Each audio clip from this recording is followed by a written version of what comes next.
alam niyo ba guys, ay na-scam po ako nun. Malalaki pa naman ang itlog nito.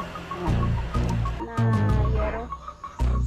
Lagay niya muna dyan para mamatay. Hi guys! So ngayon po ay mag-update ako dun sa ampalaya na binalot ni Buyog dun sa tinanim ni Cute Lola.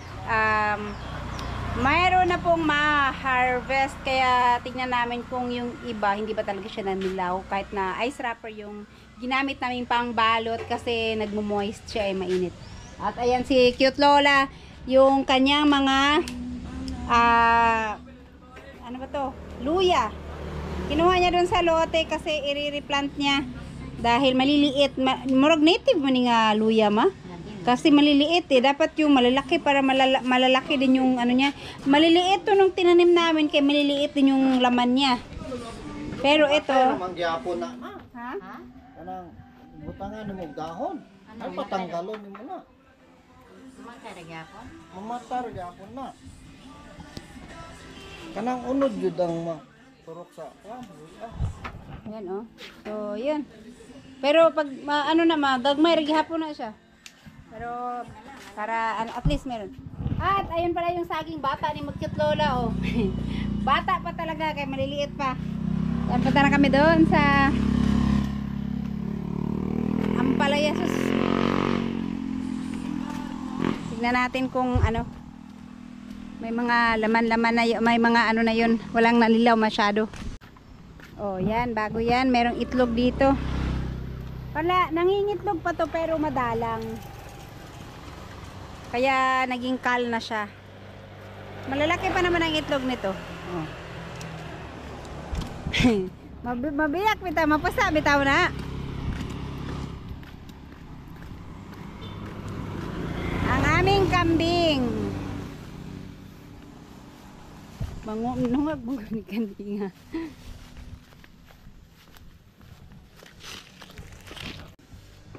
Oh, hindi nga siya butas man lagi na oh. Wa man lagi na unsa. Na? Tingnan natin sa loob. Asan yung malalaki na nito? Ilan pa lang daw yung malaki. Hindi naman sila sabay na lumaki lahat. Kadami oh, ang dami na balot ni Buyog. Sayang kung hindi to binalot pala isa-isa. Hala, meron pa sa taas Beo, hindi mo na binalot. Hindi mo na abot. Ay ito, malaki na to, pwede na to. Pwede na to. Tanggalo na to. Wala man siya nanilaw, no? Wala nga. Sarap pa naman to lagyan ng itlog. Nasayang kung hindi ito nabalot. Yan. Tapos, ayan. Gagamitin ulit ni Buyog yung plastic niya. Ayan natin yung balot. Mahal din kasi ang ice wrapper. Pag bibilhin mo siya, 25. Isang... 25 na, 29 na Oh, ngayon. 29 na? 29 ang isang ano niyan, pack. Kaya ang ginagawa ni Buyog, yung mga ice na ginagamit niya doon sa cooler, pagka natunaw na, binubutas niya lang yung sa dulo para magamit niya dito. Tapos yan, gagamitan ulit. Para, ay oo nga oh. Kinis. Pwede na. Maghanap tayo ng malalaki. Pwede pala to. Ayaw kasi gamitin to ni Mama dahil nagmo-moist daw. Pwede naman pala. Hindi nasira no. Pero dapat balutin siya na may nasa bulaklak pa lang. Yun Bi, oh, ang laki na, malaki-laki na rin Bi, oh, hindi mo binalot, dalawa pa lang oh. Sa taas ba? May upuan dito, asan na yung upuan dito? Sayang. Oh. Hindi ba? Hindi naman siya napano. Good as far. Oh, Kana, maliit pa na, umrako ba siguro na? Ito katabi. Hayaan mo siyang mag-moist. Ang problema, hindi masira. Yan ang mahalaga. Wala na dyan. Banda ron. Mga bago pa to, no? Una kasi nabalot yan. Ito, pag sabay-sabay, ito naman sila ha. Ito yung mga, kasi yung mga unang binalot ni Mama, lahat sira. Nakasplit din kasi yung balot ni Mama, kaya nasira din. Kasi malaki yung, nabalot na siya, pero malaki pa rin yung, ano, butas niya. Gaya nito. Ganito lang kasi binalot ni mama. Pero ito, nakaganyan siya. Kaya lata na. Sa kabila, wala na sa kabila. Dalawa lang pala to. Pero at least na lumaki na sila. Kaya pwede siyang gamitan talaga ng plastic ng ice wrapper kasi naman, hindi naman siya nag-yellow. Ha? Sige. Meron pa dito, malaki-laki na rin, maliit pa to. Be, hindi mo nakita to, be, Tanawa. Wala pa man nasira ni be, baluta ay puli na. Sayang, kagatin ng yan. Ano ba yung nangangagat sa kanila, nagiging yellow sila. Sprayhan daw to ng gamot. Ano bang gamot pwede dito? Hindi na siya organic. Lang spray para organic daw. Masira naman sila. Pero pagtiyagaan lang balutin. Ito pa be, hindi mo rin nakita to. Sira na kaya to? Ito hindi naman nasira be. Ay may na siya may kagat na. May inject na siya.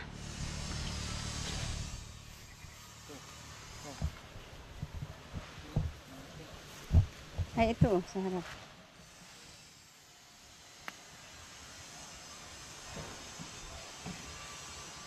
Antayin namin tong iba.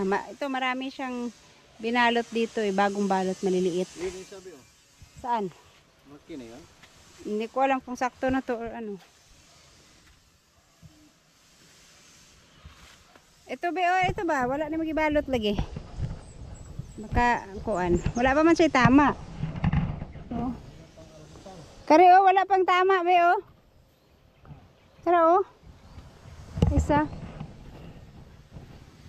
Hasta to wala na magibalot kani Ano ba? Kamay pa na yun. Ambot.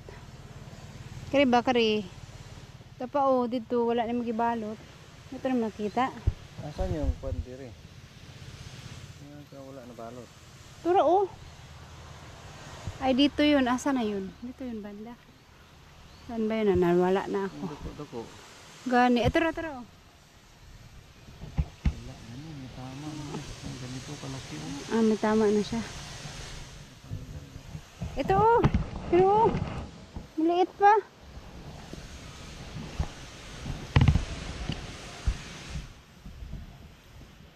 Tiyagaan palang silipin kung saan yung bunga.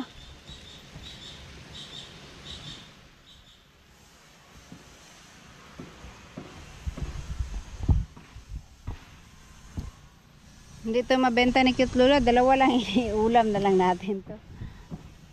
Tama yung dyaryo o directory ng telepono pero Wala dito. Mahal. walang dyaryo dito. Pupunta ka pa ng Dipolo para bumili ng dyaryo. Mahal pa naman. Ito na lang.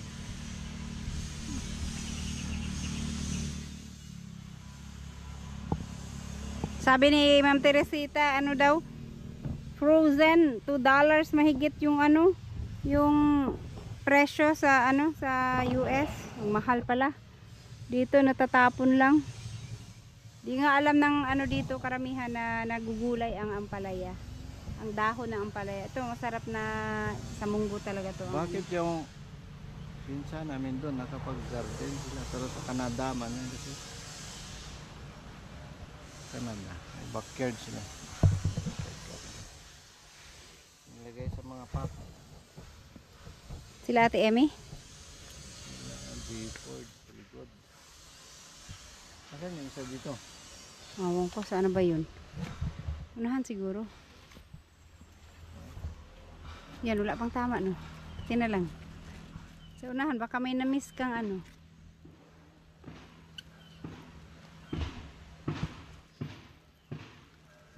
Binatin mo to para maitalik mo.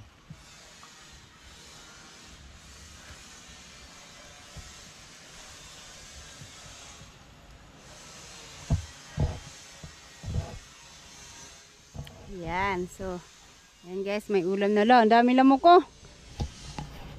Bibi lamok po, sagpa. Ay sus, wapo niya pilang is. Eto din guys, Panay ang tubo nila dito sa harap. Paboritong spot Pinagtatanggal ko nga yung maliliit na tumubo dito kasi pagka hayaan ko silang lumaki, ang dami nila. Ano? Punoy ang ano nila dyan.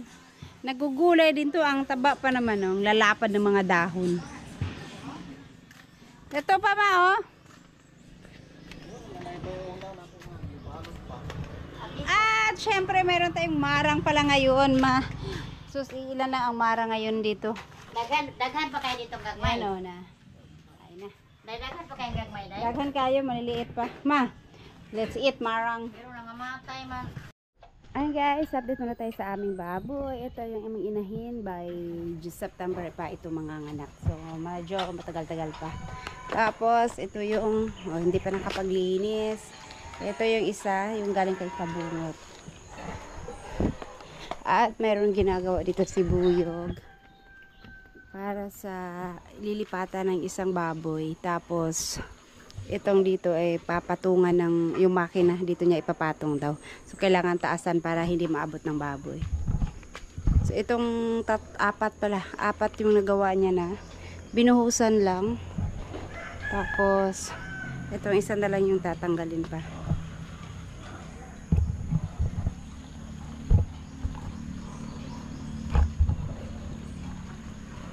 Yeah.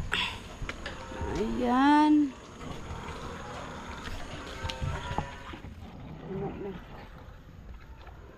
So ito by September manganganak na to. So sa wakas na buntis din. Ito namang isa, ano pa lang to ngayon, 6 months, kaya agante pa kami ng 2 months kasi dapat 8 months. Saka namin pa-anuhan, pa-inseminate.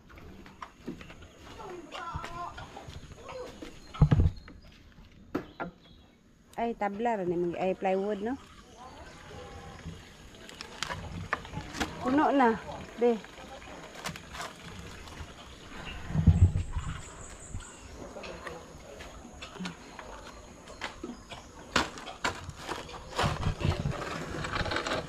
Ayun. Tama na to, or may lalagyan mo pa yun dun? Tama na to.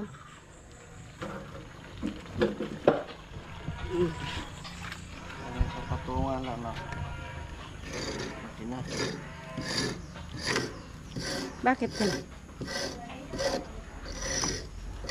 Para pag-finish mo, dapat yung ano. Finish pa na.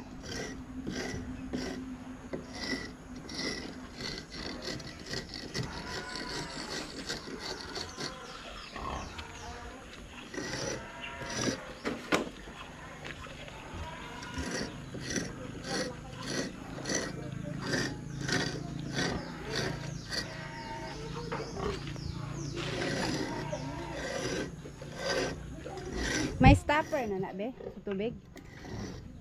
Ah. Lagyan na pala ng buyog to ng stopper. Eh, naka-ano naman lagi siya? Naka-float naman lagi siya. Pot-pot ba yan? Ah, kusa para hindi kasi minsan nakakalimutan ni buyog na isara. Kaya nilagyan niya na ng ganito, fruit bulb daw. Para pag napuno ng tubig, kusa nang hihinto.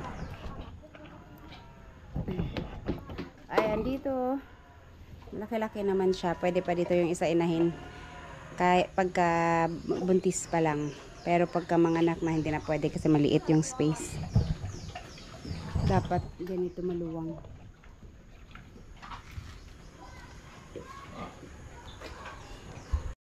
Ayan, at ito yung gagamitin ni Buyog para dito sa taas. Sayang man ang tubo, sa bagay, ano na yan. Kaya ito yung magiging sahig niya. Lumang, ano ba to, yero, flat na yero. Lagay niya muna dyan para mamatay yung mga damo kagaya dun, oh. Mamatay yung damo.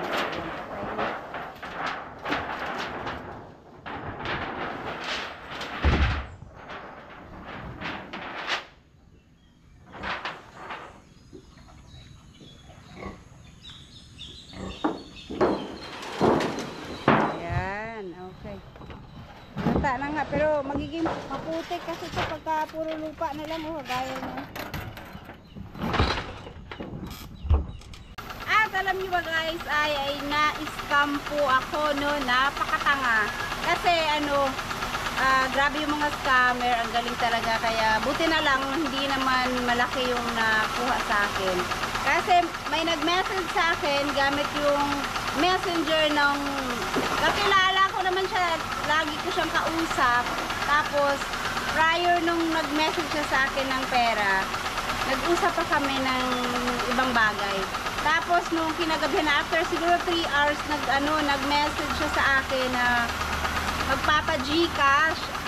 Ako naman hindi nagtanong-tanong, basta na lang magsabi na, oh magkano. Tapos sabi ko, mabuti na lang talaga at yung laman ng Gcash ko ay maliit lang. Konti lang yung laman ng Gcash ko, kaya yun lang din ang naisend ko sa kanya. Pero sayang pa rin yung 1.5 ko, isang half sack na yun ng bigas, sayang. Hindi ko man lang siya natawagan. Basta nung nagsabi siya pa Gcash naman at kailangan niya daw. Tapos, ayun, nag-Gcash na din ako kaagad. Hindi na ako tumawag sa kanya. Tapos, nagsabi kasi sa akin nung pwede ka mag-online, mag-transfer daw, bank transfer. Sabi ko, hindi ako online kasi hindi ako nag-online banking. Gcash lang. Ayun, buti na lang talaga. Yun lang ang nakuha sa akin, 1.5 lang. May laman lang kasing 2,000 yung Gcash ko. Tapos may kailangan akong bayaran. Kaya yung 1.5 lang ang sabi kong available. Kaya yun, nag-send ako. Kaya kahit pala kausap mo lang ngayon, kailangan pala talaga pagka tungkol sa pera at magpapatransfer ng pera, kailangan pala talaga i-confirm. Kailangan mong tawagan talaga. Kaya na-hack pala yung kanyang Facebook, sabi niya. Na-hack yung kanyang Facebook. Tapos ewan ko, mabilis lang naman, napalitan din agad daw yung password niya. Kaya nung tinawagan ko siya kinabukasan para sabihin ko, dito mo na lang din ibalik yung pera kasi papambayad ko din. Papambayad ko ng wifi. Tapos na scam pa. Tapos nabi niya, hindi ako nagpaano ng pera, hindi ako nanghiram ng pera. Kaya ayun, wala. So charge to experience na lang. Sayang pala. Kaya first time kong na scam sa ganun. Kaya next time alam ko na, kahit na kilalang kilala ko, hindi talaga ako magpapadala kaagad ng ganun basta na lang. Kailangan dapat pala talaga i-confirm natin. So yun, lesson na yun sa akin at yun, ingat po kayo, baka mangyari din po sa inyo yun. Ang galing po kasi ng scammer. Kilalang kilala niya talaga. Alam na makipag-usap. Kaya akalain mo talaga na yung kausap mo ay siya yung taong yun. Kaya hindi ako nagdadalawang isip, nag-iisip na baka hindi siya to. Basta naniwala na ako kaagad. Kaya baka just in case naman ay yung account ko naman yung manghihingi ng pera sa inyo. Naku, wag po kayo magpapadala nang hindi nyo po ako mismo ang nakakausap. Kasi baka mamaya ma-hack yung account ko, tapos lahat ng mga nandun na friends ko pag-message din kagaya nung ginawa nung nag-hack ng scam sa akin. Kaya basta ako po ay hindi po ako manghihiram ng pera ng through text lang. Manghihiram po ako, tatawag po ako sa inyo. Ayun, thank you!